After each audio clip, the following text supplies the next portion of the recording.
विदर्भ स्वतंत्र करा. काय बापाचा माल आहे? महाराष्ट्राची म्हणे 4 राज्य झाली पाहिजेत. काय तुमच्या वाढदिवसाचा केक वाटला काय? त्याला कोणी यायचं आणि घेऊन जायचं आपला तुकडा आणि खात बसायचा बाका वाका बाका करून. हे विनाकारण नाहीये.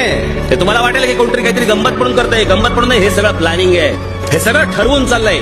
एवढं देऊन जर समजा या लोकांनी विदर्भाकडे लक्ष दिलं नाही तर हा दोष महाराष्ट्राचा कसा? तुम्ही सत्तेवरती होतात, तुमच्या हातात पूर्ण सत्ता होती, तुम्ही मुख्यमंत्री होता, तुम्ही या राज्याचे राजे होतात, मग माझ्या विदर्भाकडे का नाही तुम्हाला लक्ष देता आलं? आजही मुख्यमंत्रीपद विदर्भाकडे आहे, तरी ते मागणी का करतायत स्वतंत्र विदर्भाची? फाटाफूट करून काय मिळणार तुम्हाला? काय हवंय काय? छत्रपती शिवरायांचा जन्म म्हटला जुन्नरचा, आमच्या पुणे जिल्ह्यातला. त्यांच्या आई जिजाऊ साहेबांचा जन्म हा आमच्या विदर्भातला, बुलढाणा जिल्ह्यामधला. आई आणि मुलाची ताटातूट करताय, त्यांना एकमेकांपासून तोडताय तुम्ही. हे मराठी राज्य अटके पार गेलं होतं. या देशावरती राज्य मराठ्यांचं होतं. हे सगळं विसरलो आपण आणि आपणच आपल्या महाराष्ट्राचे तुकडे पाडतो तुमच्या स्वार्थासाठी.